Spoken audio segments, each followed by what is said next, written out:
and public services of the Bahamas, and I would say the Bahamas is a great ocean state. You have the floor. Yes, it is. Thank you very much. I want to start first by apologizing because the Prime Minister himself wanted to be here, given the policy importance which we have or believe in with regard to agriculture now. I'll come to that a bit later. And also the Minister himself, the Agriculture Minister, would have been here, but parliamentary business has caused him not to be here. And so the default position is the Foreign Minister. And I'm a lawyer by profession, so I'm very happy that you farmers have agreed to allow me to come to this forum today. If you came to the Bahamas in the early 1970s, we were self-sufficient in milk production, in eggs, in chicken, and pork. Today, we're not self-sufficient in any of those things. Things went in reverse. And it went in reverse because a policy decision was made during the 90s, I believe, when the fashion was market forces. And the simple argument was put by the then administration that it was cheaper for us to just provide services and import food because you could get food from the Americans much cheaper than you could produce it in the Bahamas.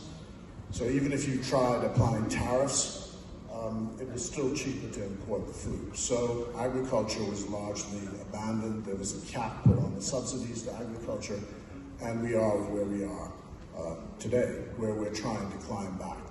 The government, our government, made a decision after 9/11 that food security was important, and we are now investing in that climb back. We passed a special act and created the Bahamas Agricultural Marine Science Institute, which is responsible for public education and education for farmers, and also trying to improve the stock both in plants and in animals. And it's been slow progress, but one of the important decisions I think we made is first the ambassadors which we provided to this to FAO, Godfrey Enius, I remember in particular. But today we have Winston Pinnock, who comes from the private sector and brings with him a knowledge of how food distribution works, and has also been outstanding in our view in trying to understand the international bureaucracy which goes behind the public policy making. To me, that seems to me most important as we move forward, because the Bahamas is a small state, and we're part of also CARICOM as well. We have a responsibility to our people to ensure that there's food security, and part of that comes with understanding how the international arena works in these matters.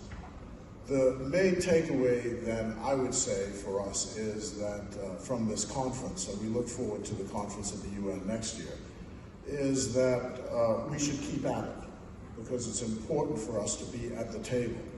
And also to make the case, because it's even been raised in the meetings that we've had here, that there needs to be the support of the international financial institutions, which you said in your opening remarks. And the international financial institutions have put countries in the Caribbean at a disadvantage because of this GDP per capita.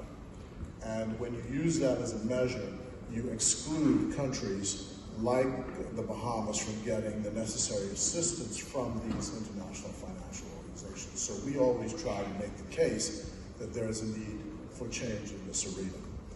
So thank you again for inviting us to be here. We're going to stay the course on this. We have we've just announced a national breakfast program for all primary school children across the Commonwealth of the Bahamas.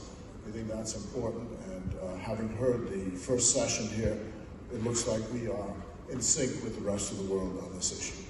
Thanks again. I would only say, a quip on the side, that had my ancestors not been ripped from the continent of Africa so many years ago and brought to the Caribbean, you may have also had a problem not pronouncing my name as well.